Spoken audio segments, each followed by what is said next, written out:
Assalamu alaikum wa rahmatullahi wa barakatuhu. Brothers and sisters, welcome back to another episode of MXP, the Muslim Experience Podcast. I have with me here today Sheikh Khalid Green, who is the founder of the Athariya Institute.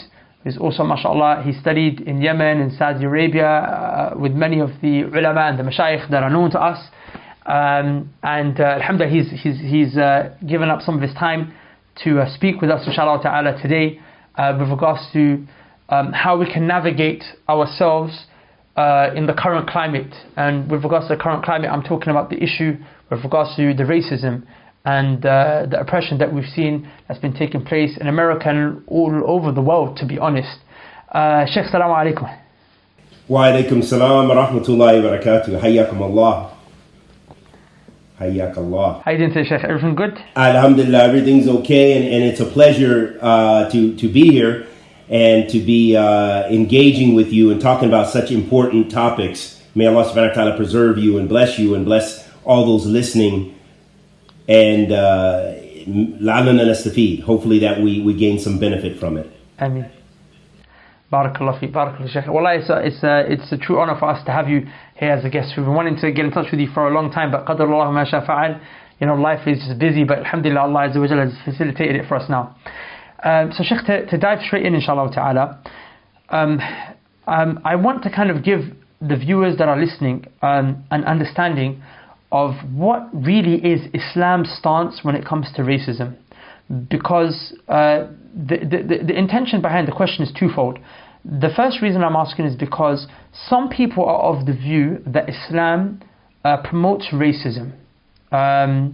They have their shubuhat, which I don't want to kind of bring to light right now, but they have that perspective. And then there's others that judge Islam from the behavior of some Muslims who will act out in a certain racist way, or maybe they're not racist, but they have these you can see like the fabric of racism has kind of just been so deep inside of some of our cultures that it just comes out every now and again. So some people will judge Islam based upon the people. So if we could just free Islam from this filth, what is Islam's perspective on racism? Now, so first and foremost, racism, as some of the scholars mention, it comes from the shaitan aslan. Iblis refusing to make sujood to Adam. And this was by clear command from Allah Azza wa Jal. So, this Iblisiyya and the racism and its various manifestations, have been with us throughout time. The arrogance, because a lot of times it's arrogance, or it's a refusal to recognize another person's humanity, or for so many different reasons, and it's so entrenched in us. So we know that our Islamic stance is that this is purely muharram, and that Allah subhanahu wa ta'ala mentions that He created us in nations and tribes so that we would know one another. So that this is the asl, is that we are to know one another. Bilal radiyallahu ta'ala an, Salman al-Farisi, and how many other sahabi who are of different racial backgrounds and coming from various different backgrounds. So we know that the only thing that really matters with Allah subhanahu wa ta'ala is our taqwa. How much we fear Allah Azza wa Jal. And I just want to mention a beautiful hadith of Rasulullah sallallahu alayhi wa sallam, in which he said, Inna Allah la yanduru ila adsadikum wa la ila surakum, walakin yanduru lil qulubikum wa a'malakum. So he says, verily Allah doesn't look to your shape and your image and your body and things like this, but He looks to your heart and your deeds. So I think Islam has a very clear stance on racism and tribalism and all of these other isms that really betray the asl of Islam, which is that uniting us together, that fabric, one ummah. So I don't know if that kind of got to your question a little bit as far as the general stance. No, barakallah feek. And also just to, if I can comment on this and perhaps you might want to expand on it. I think that teaching of Islam is very clear in terms of the text, but I think practically Islam showed that it can have a society that is able to defeat racism, even though we know that racism, unfortunately, will be something that we are challenged with until the Day of Judgment. But there are times within history that we've seen that we've been able to eradicate racism, or at the very least, bring it down to its very lowest. And one of the demonstrations and illustrations of this is that some of the key figures in Islam who reached, high status, they were people of an ethnic background. I mean, specifically African. Like, for example, we had Bilal radiallahu ta'ala anhu, who would give the adhan, which is a huge makana. It's a huge station. The one who calls the people to prayer, and that was Bilal. We have Usama ibn Zayd radiallahu anhu, who at the age of 16, he was a black man, as described in his biographies. Like, he was the leader of an army that was going to face the Romans. I mean, a general leading these Arabs behind him, and not just that, they were older than him as well. We have, even after the time of the companions, Ata ibn Abi Rabah, who was the mufti, the grand mufti at Mecca, Masjid al-Haram, which is the place for all the Muslims to go, and he would give fatwa there, and the Arabs who used to see themselves to be a superior race would now come and sit at his feet and learn, because as you mentioned, Allah Azza wa Jal, He honors us based on our ilm, our deeds, our a'mal, our actions, and Ata at that time was the best in his knowledge. He was the best in terms of what Allah Azza wa Jal saw from him, and He raised him higher above all of the rest. So Islam actually actualizes this. It's not just like words, what's the word?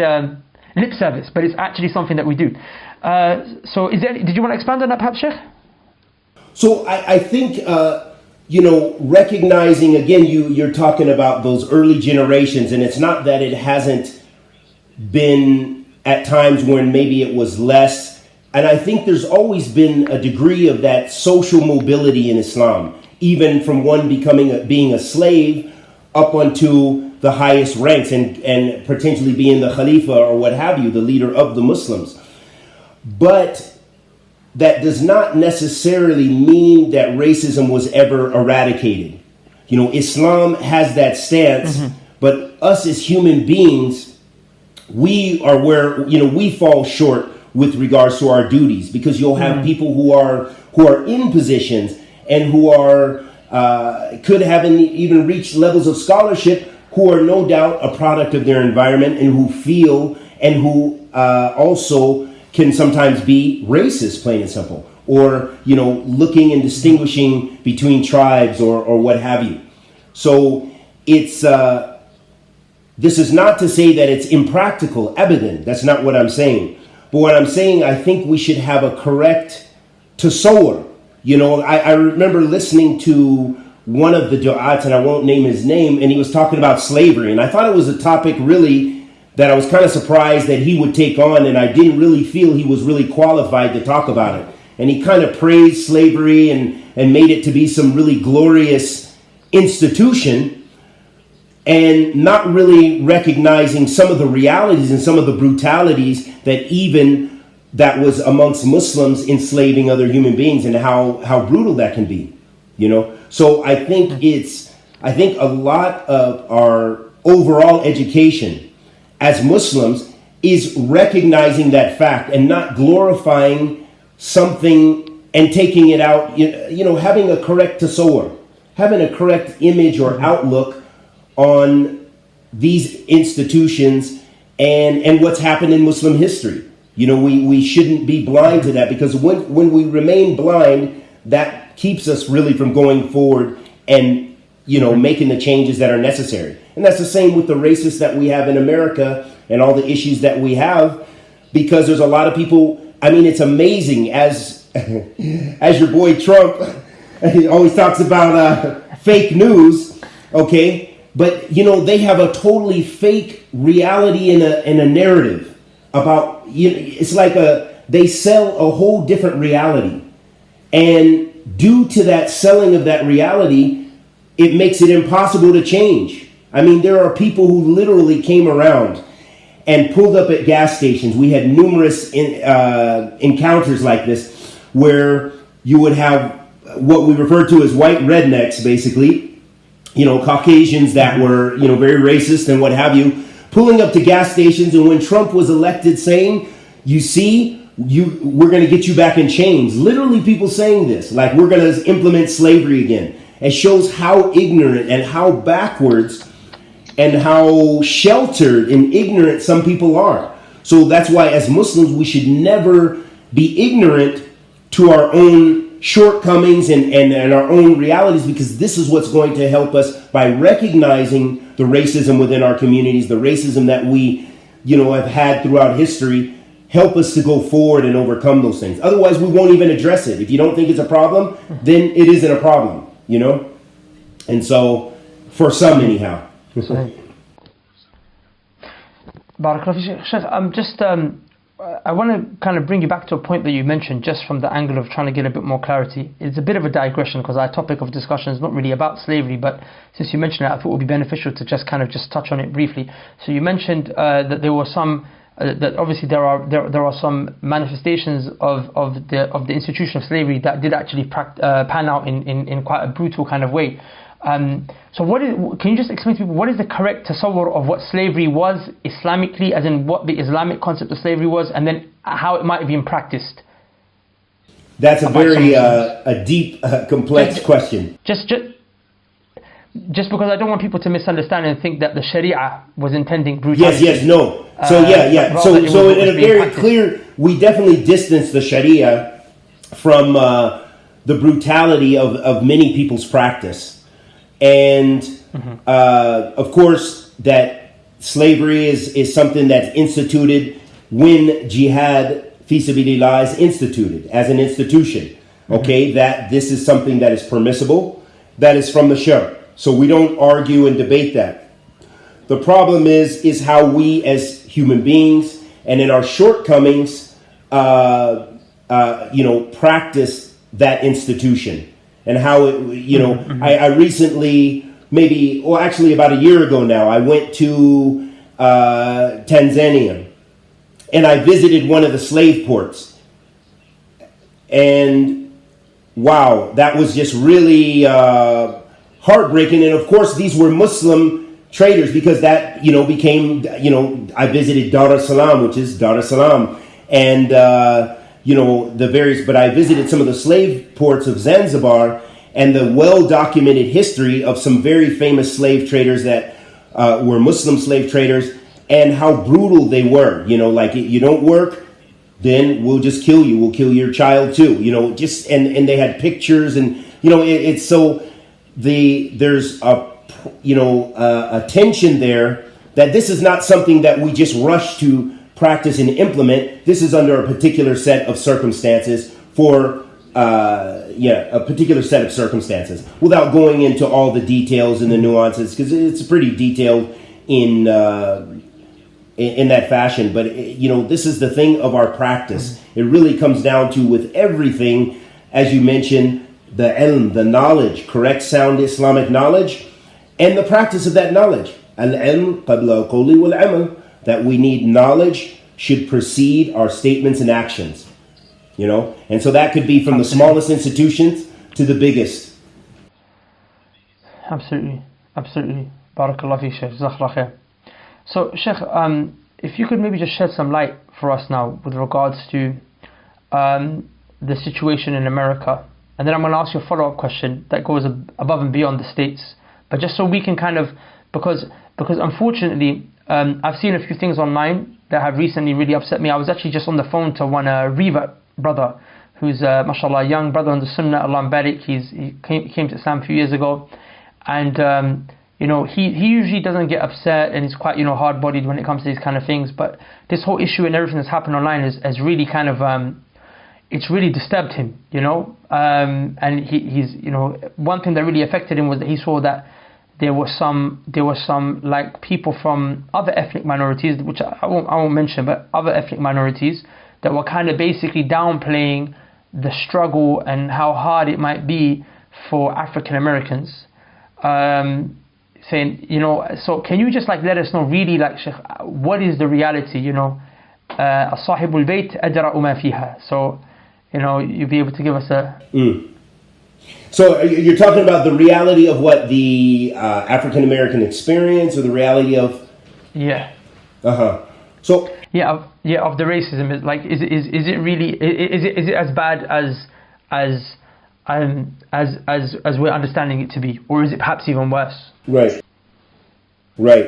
I think again, it's even very complex, because you can be in some places. America is a large enough nation where there's no doubt our viewpoint and the way we are as Americans, regardless of whatever origin or what have you, we're very infected and affected by racism.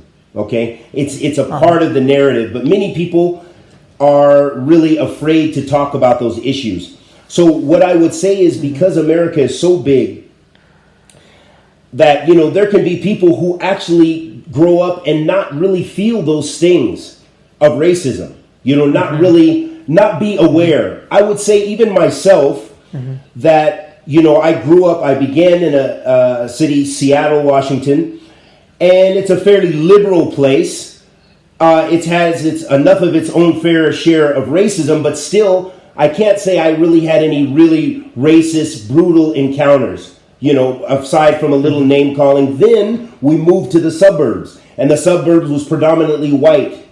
So growing up in those kind of things, I wasn't so conscious of race until much later. Whereas some people, for a reality for them is daily. They see family members brutalized by the police. They're attacked. They live in cities or towns where literally whites on one side, African Americans on other sides, and you have that segregation. I've had professors. One of my professors in the university, and he said, in his experience, where his mother died because of segregation. But they would not allow her to go into the hospital because it was whites only, and so he couldn't enter her into the hospital, and she died. Was this prior to the civil rights movement? This would probably be about the civil rights movement, because he would be definitely one of our elders. He was one of my college professors, and he was explaining his background, and many others. So many countless stories. People have seen multiple members of their families lynched or murdered. So that so it's a very it's amazing that some of these things still happen in America, but it also shows you how big and how some areas can be totally like sterile, I guess you can say, where they're just almost not cognizant. Like, there's different issues. Where I'm from in Washington is very different. You have some of those elements, but you don't usually have the brutality, and you have a loss of identity, I would say, amongst African Americans. Some of them, where they kind of have lost track of even any concept of who they are. And this reflects in the Muslim community as well, as Muslims, losing your identity. So to try to be a little bit more concise and short, is that it's very, America's so big, and there's so many different experiences. There's institutional racism, which has been the history, and that's where you see a big difference. When I talk to some of my colleagues who've made hijrah, they're back in Saudi Arabia, or I was listening recently to Mutabil, and he was talking about living in Saudi, and a nice little clip.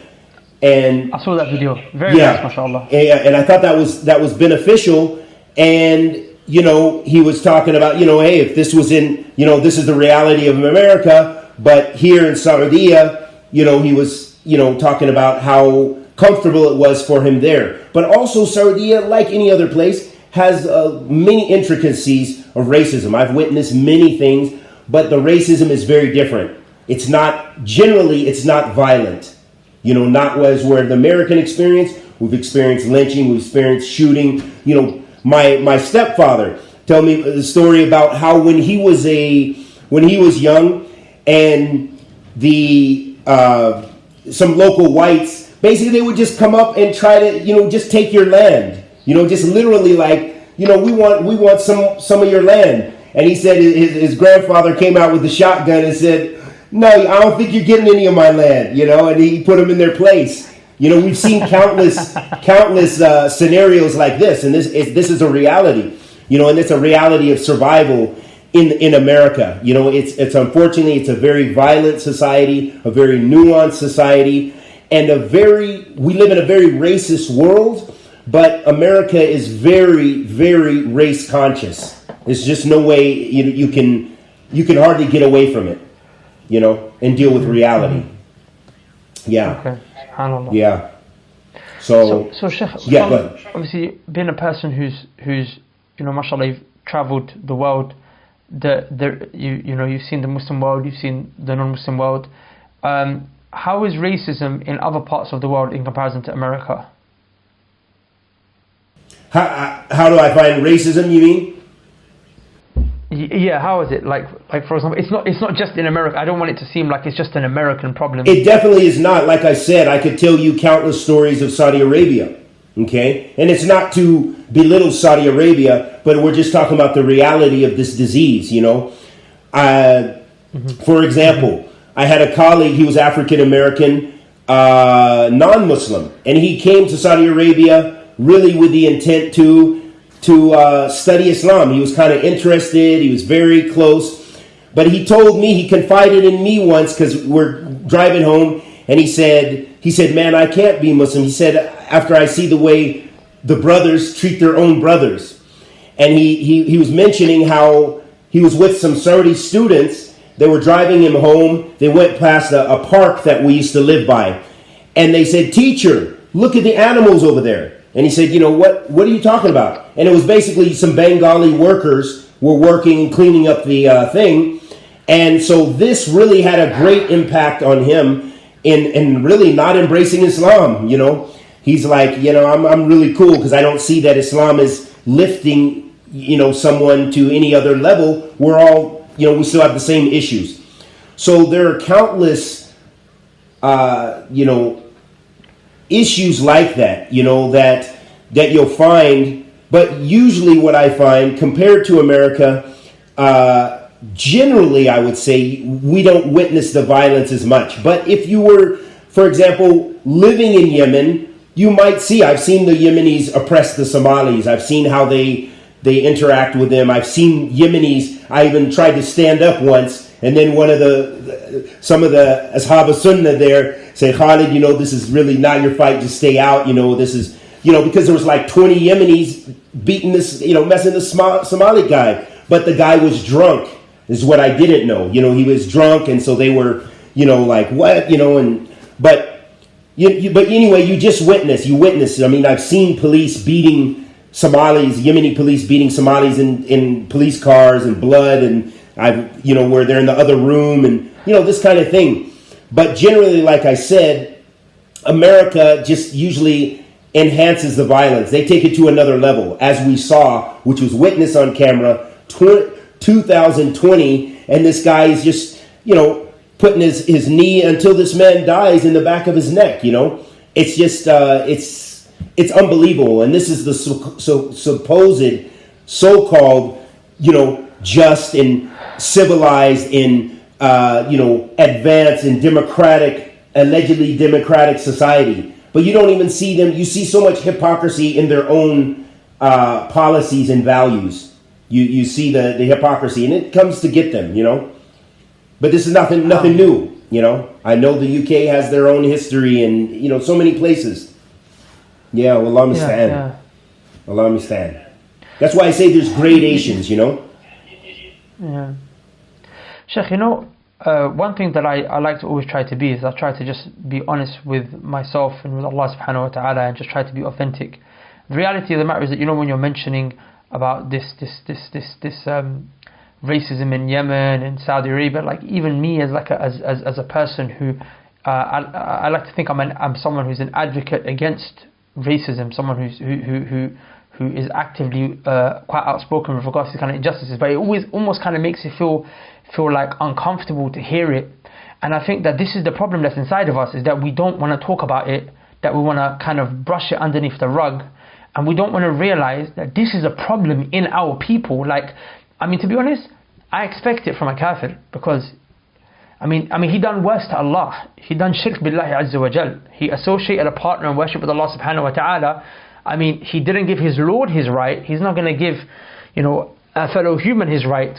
But, as for Muslims, you don't expect it from a Muslim, because they are people who have enslaved themselves to Allah azza wa jal, and connected to the right of Allah azza wa jal is the right of the people.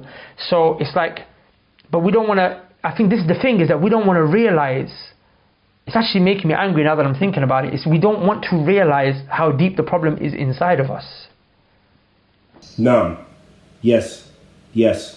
I think, you're right. Yeah, and that comes through engaging in discussion. And I think, there also has to be, we have to distinguish between prejudice, and having preference or what have you, and then racism. Believing that one race is superior to another, and the various manifestations. I think the reality is we're all a product of our societies. We have certain things that have affected us. It just depends on to what extent. And I think it's jihad an-nafs to always try to fight and to deal with those things. To really head on confront that, because in the reality, when I can't properly, I could never, that just wasn't my asl anyway. From my usul, prior to Islam, even my parents, our upbringing was never about superiority or inferiority. Never that we were inferior and never that we were superior. There's of course prejudices and things, but I come from a family that has multicultural. If you were to see on my father's side, my grandfather, they're all basically your complexion, on my father is even probably was about your complexion, maybe a little anyway, and so forth. So we come from a very mixed communities, and and again, like I said, that wasn't our upbringing, whereas other people were really taught to hate. But the bottom line is we all have those seeds. And the exposure in the societies that we grow up with, it's almost impossible to totally escape it. Mm-hmm. We're tainted. Mm-hmm. It just depends on where we take it and how we deal with it. Mm-hmm. Yeah, we have Sheikh Muawiyah Taka, who's one of the graduates from the University of Medina. He's mashallah, I'm not sure if you're familiar with him. I know Muawiyah. I know him. May Allah subhanahu wa ta'ala preserve him. I remember him from Medina. Allah, yes. Yeah, mashallah. He mentioned something quite profound to me, because there was an incident that took place that kind of exposed the reality of racism in some people, like about a year or two back, and he mentioned something quite powerful. He said we as Muslims and as human beings need to accept that, as you mentioned, there's going to be some level of racism, if not prejudice, in all of us, where there's going to be, like you said, preferences here and there. The issue is not so much in trying to act like it doesn't exist, because it does, but the problem is manifesting it. But the jihad is in trying to fight it. And I like that point, which is kind of just similar to what you said, as in it's there. Like, for example, you might, a person might, like me, I'm Pakistani, but I was raised around Jamaicans my whole life, so I grew up around Jamaicans. So Alhamdulillah Rabbil Alameen, I never had, even though my community has a tendency to be racist, or those racist kind of tendencies, Alhamdulillah Rabbil Alameen, Allah Azza wa Jalla saved me from that, because I grew up and in that kind of environment, and I felt like to myself, like I don't have this issue, I don't suffer from racism or prejudices. But then I realized as I grew a bit older that me being Pakistani, okay, I didn't have an issue with Jamaicans or Africans, but I kind of used to feel a certain way towards Indians, because of the whole Pakistan-India conflict, to the point where I might even feel a certain way towards like Indian Muslims, and that disgusted me. It was really disgusting. It was just something. It hit me. I was like, like you might think you're safe from one angle of prejudice, but then there's something in there. But the key is in is in battling with it. And I believe, alhamdulillah, Allah Azza wa Jalla brought me to a point where I was able to overcome it, or at least overcome it, most of it. But I think that we just misunderstand the reality of what this issue of racism is. It's some elements or strands of it are just sown in us from different angles, and it's just at the very least, if we can fight it internally and not manifest it, I think do you think that would be like a degree of progress?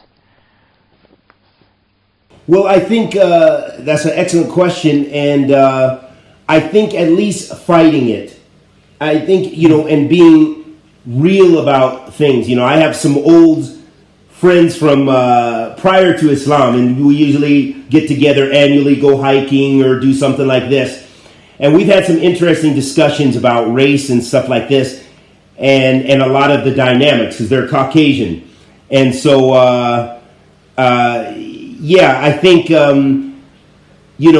like I said, there's some threads, we're all infected, but it's how we deal with it and how we manifest it. Because even what's interesting is even in marriages, even in Muslim marriages and non-Muslim marriages, this thing comes out. For example, could be a black brother from wherever in the UK marrying a white sister from Sweden, or whatever the case may be.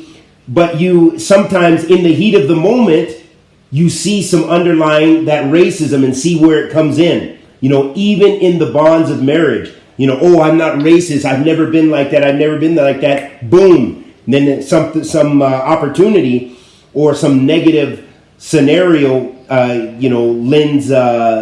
lends the opportunity to manifest itself. So yeah, I think it really is about fighting and acknowledging and knowledge. It's really, and it's not just pure Islamic knowledge, because I've heard another situation, a very, this is a couple, they're on the Sunnah, students of knowledge, the family, and some very interesting things came up when it became around the children, because they are from a European country, they're white European, and then me being African American and my family, and, where it was like, well, maybe your son should go out with our son, just in case, because, it was as if the color was going to, just many manifestations would come out in conversation. Well, we know, white sisters, they're really loved by black brothers, or, just weird kind of things like, what are you talking about? What, and where's, so, and I don't think that's a hatred. But I think that's just a manifestation of them not even knowing how they're infected, and that there's maybe some prejudice there, which is a bit different than the racism and then the various nuances in racism. These are very complex phenomena. But so you see these kind of things, and that unfortunately from your brothers and sisters in Islam, and that can put a barrier. However, I have white brothers and what have you, that we are like this. We would fight together, we would eat together, we've traveled together, we would marry from one another. There's no limits. There's no limits because of the sincerity and the sincere love, and we can communicate on that level as well. So that it just depends on. I think it's really important to have these conversations like you've opened up. Allah yubarak feek. Very important. I must admit, it just the importance of having these discussions, because it allows you to just because if you're honest and you're genuine with yourself, you're gonna try and dig as deep as possible and try to see if there's anything inside of yourself before anyone else. But when we do, we realize that, like as you mentioned, there's a degree of infection in us all. Sheikh, today I was just trying to ponder on this issue. I was really trying to ponder on this issue, and I had like a mental kind of brainstorm, and I wanted to just run it by you and just get your thoughts on it, and you might have something to add perhaps. So after I spoke to that brother I mentioned, that young brother, that revert brother, mashallah, I just started to think to myself, like, because his grievance was that some of his fellow Muslims, him being African, Congolese originally, coming to Islam. He's saying that, I come to Islam, but my Muslim brothers are not understanding the grievances of me and my community here right now.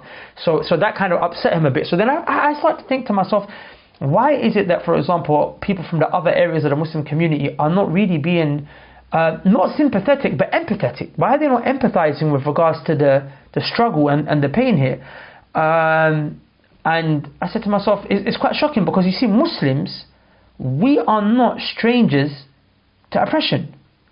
I don't know if you can call it racism when it's on the back of religion, but there is a level of subjugation and oppression that the Muslims undergo. I mean, like, for example, our countries have been bombed, our brothers have been put into prison behind closed doors, discriminated because of their beards, our women because of their niqabs. So the fact that that's happened, it's not something that we are alien to. Why is it so hard for some of our people to understand it when it's someone else's struggle? Especially when you couple, for example, being Muslim is bad enough, but then, for example, being like black and Muslim just makes it even harder now. And then being black, Muslim and a woman just makes it just that much more tougher. But the fact that we've experienced some, like, I've experienced racism, we've all experienced some area of it. Why do you think like Muslims are so, like, it's so hard for them to see that there is a struggle out there?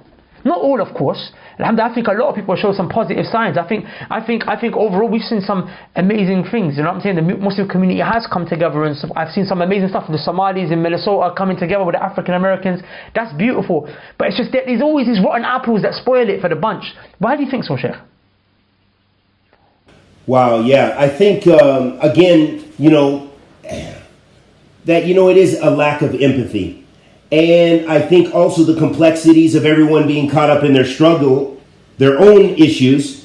If you go to a masjid and it's, predominantly Pakistani, they're concerned about their issues. They're sending their zakat to Pakistan. They are doing that, they're very engaged in their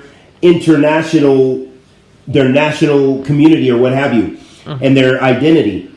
So I think there's a lack of empathy, and I think there needs to be more people need to branch out themselves and walk in other shoes.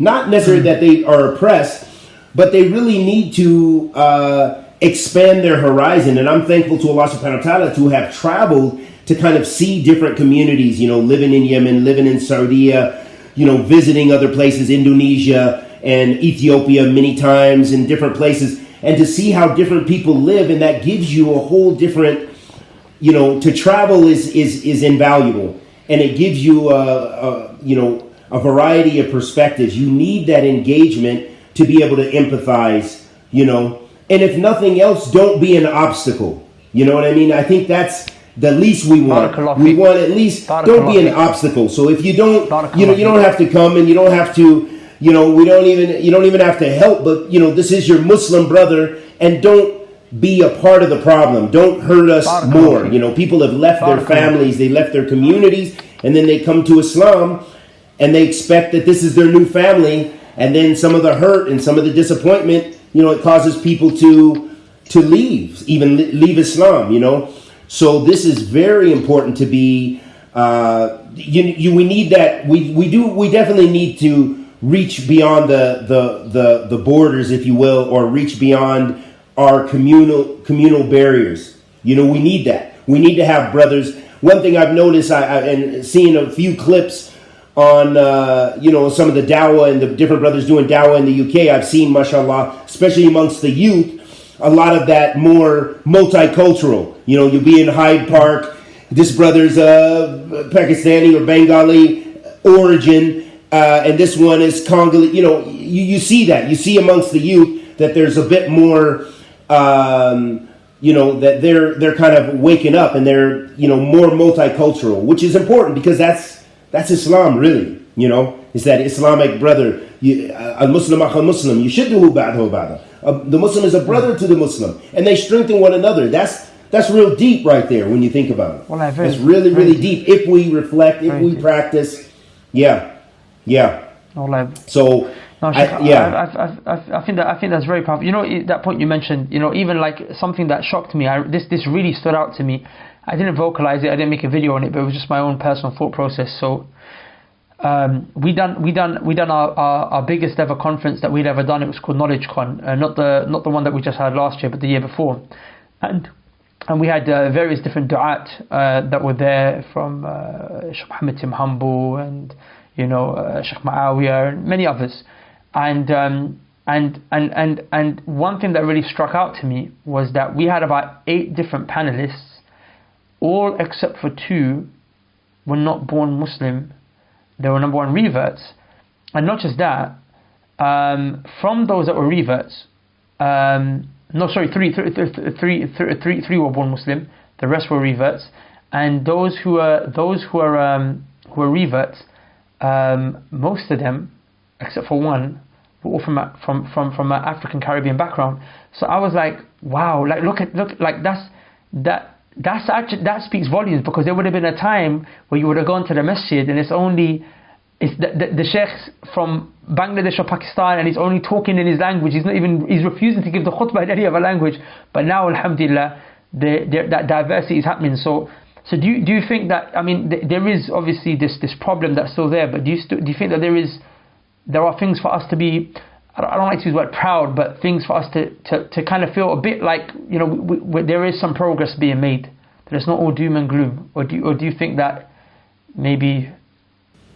I think we have a lot of work to do, but I said, I'm on what you're saying, that it isn't all doom and gloom, that there is a lot of youth. They're realizing, they're realizing that this, the old regime, if you will, and the old ways of thinking are backwards and away from Islam. Some of those things, the prejudice, the racism, and the hierarchies, and the divisions. So now I believe that there is, some of the youth, they're finding their commonalities. They go to the same schools. They're going up in the same issues and stuff. For example, where I'm from is a huge Somali community now. I think it's the second biggest in America.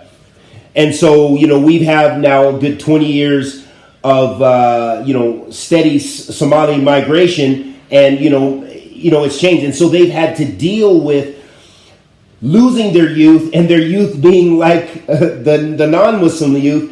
And so then their background, a lot of them, is similar to and I mean, it's same in the UK, same wherever, that, so a lot of the Muslim youth, they have a very common thread, especially growing up in the West. They're the same. It doesn't matter if he has he's British, Pakistani, he's Afro-American, British, whatever, all this, all these names that we want to give it and labels. But you understand what I'm saying, whether he's come from an immigrant community or in more recent time or not, but there's those common threads. So with those common threads, that there is, that alhamdulillah, you see the progress. We don't want the negative common threads. We don't want the youth to experience the gangs and stuff like they are doing, but we want them.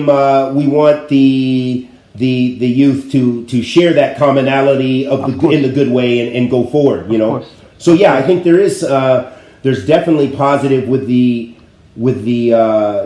some of the youth, going forward, and the newer generations, they're becoming more multicultural and kind of realizing these stances. And even these recent events have kind of brought some of that to light, where even imams before that, like Somali imams and so forth, the old generation wouldn't have known how to deal with these things at all. But now some of the brothers, some of the more recent graduates in the last 10 years, whatever, and they're still fairly young and so forth, and they're more in touch with the youth, that they realize these issues. Even as an aside, in my community that I like to function with in Washington, the imam, alhamdulillah, Salafi imam from Egypt, but he is moving on to California.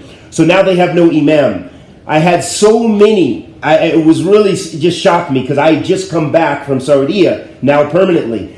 And I had so many brothers come up to me that are older and, my age and older and what have you in the community. Somali, Cham, which is like Cambodian, all Indonesian, everyone was going up to the administration saying, we want Khalid to be the imam. Khalid, you're a revert. You understand the issues. Our da-da-da-da. Don't worry. If you're not half the Quran, we've got an army of Hufad. They'll help for turn away. You know, they were just united behind trying to push me forward.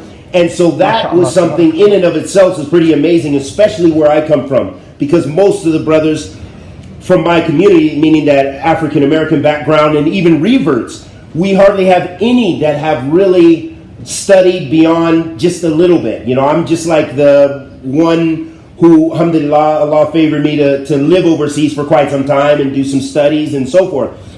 So, you know, so then I have respect from the various communities. So this is a good thing, and I try to emphasize that when I'm in those gatherings, because I know there's the old heads and the old guard, and they look at me as that exception, but I want them to see beyond that, and also, and at least their youth is what's more important, because they're on their way out the door, and these youth are coming up. So, yeah, subhanallah. That's beautiful. So we see positive. We're seeing positive. This is good. Alhamdulillah. Alhamdulillah. Yeah. Sheikh, just from the angle of time, there's one more thing I wanted to mention before we wrap up. Okay. And that's with regards to what is the primary thing that we can do to kind of, you know, at least within ourselves firstly, and then within our social circles and communities, to overcome racism.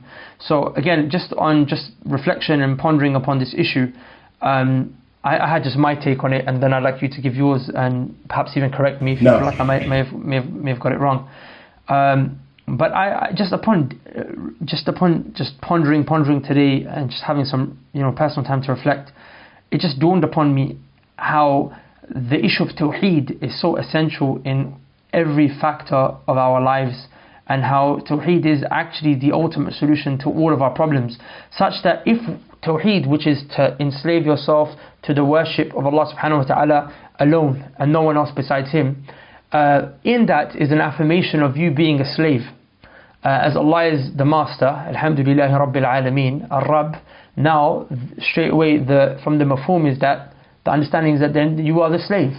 And if we were to all truly enslave ourselves to Allah Azza wa Jal and give Him His right and His greatness, that would then basically reflect back onto how insignificant and low we are. Ultimately, in us realizing we're all the same, we are all slaves. And when you look at when you look at yourself as just a fellow slave to your other Muslim brother, or, you know, even another human being, then that kind of helps to eliminate that concept of class, or, you know, elitism or racism. Because how can you think that you're better than someone else when you are both slaves in comparison to the Most High? No. Yeah, I think you articulated it very well and hit it right on the nutshell. And I think, you know, the bottom line is, a lot of us, we know the categories of Tawheed. We know some basic book knowledge and so forth. But the tatbiq, the real practice and implementation of Tawheed, is what will rectify our societies. This will really rectify our societies. But that means, for example, the one who does sin, how many people they know, they teach. They're students of knowledge and whatever, but they might be involved in major sins. They know what they're doing is wrong before they do it, before they look at whatever they're looking, or they're listening to whatever they're listening. They know it's muharram. But there's still a level of jahl.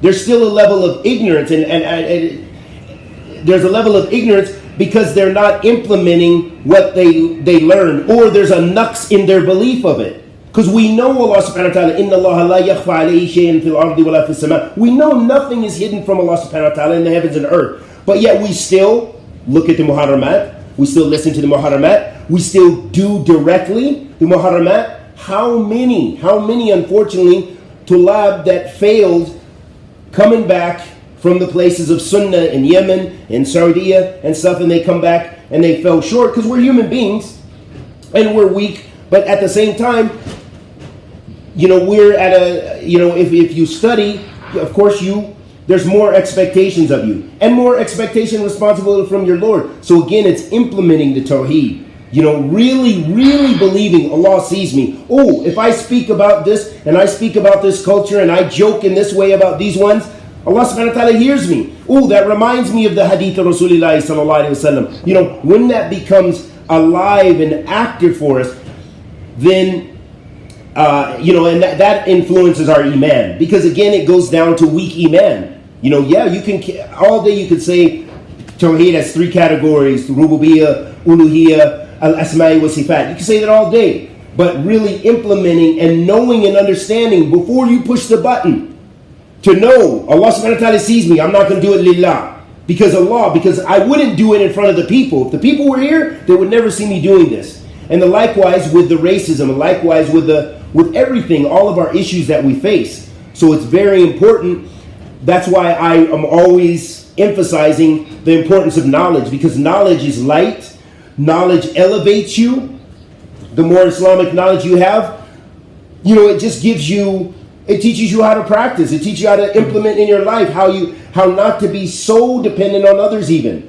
You know, you don't have to say, we don't have to get on the phone and call Imam Abdul Masan al-Abad and say, Sheikh, is water tahur? No, because alhamdulillah, we studied at his feet and we already know those messiahs, you know. So my point is that it teach you, it kind of, knowledge helps to keep you from being a slave to taqleed and a slave to just many things. You know, it gives you that basira. It gives you insight and gives you guidance. So yeah, no doubt, the knowledge and implementation of Tawheed is absolutely the solution for everything. The last thing I want to say that we didn't touch on is also for our Muslim youth. You know, it is not that we should be engaging in protest and, you know, going out. We're upset. We are disturbed. There are other ways to articulate our anger and our dissatisfaction with the powers that be that are, you know, committing this brutality. But we should not get together with all kinds of people who disbelieve in Allah and some who are cursed by Allah subhanahu wa ta'ala and form organizations, you know, representing various false ideologies and protesting, or even protesting on our own. Because I know some of the Muslim leaders, Muslim students and stuff who are influenced. They're saying, well, you know, we're in a non-Muslim society. We should protest. Bosnia, this is happening, and this is happening in Kashmir. We need to protest. What's going on here and what's going on there? No doubt, we're upset by what's going on by China's oppression of the Uyghur and stuff like this. But we don't need to march and follow their sunnah,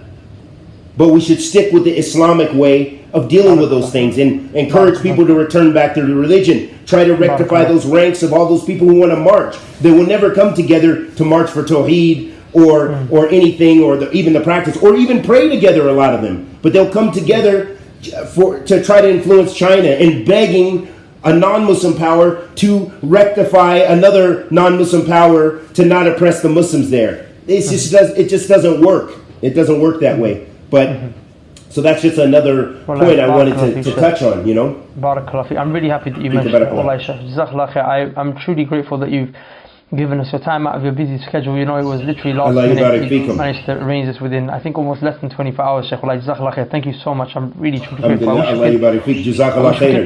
I wish we could go on. It's just that unfortunately I have another appointment scheduled, and the brother's getting on to me right now. But inshallah, Shaykh, we definitely have to have a part 2. If not about this topic, then about many other topics, inshallah ta'ala. I really want to benefit more from you. Always open, you're always welcome. Jazakallah khair. I love to have the ta'awun. May Allah subhanahu wa ta'ala bless you and preserve you, and bless us all to go forward with a'mal salih.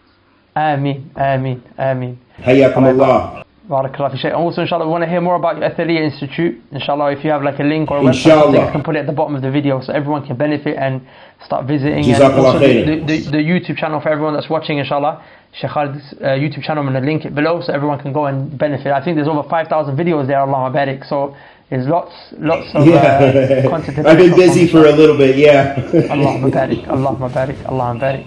Hayyakallah. Sheikh, inshallah. We'll catch up with you very soon, inshallah. Thank you so much. I'm truly grateful. Inshallah. Jazakallah khairan. Thank you for this. Alhamdulillah. No, anytime, inshallah. سبحانك اللهم وبحمدك أشهد أن لا إله إلا أنت أستغفرك وأتوب إليك. السلام عليكم ورحمة الله وبركاته.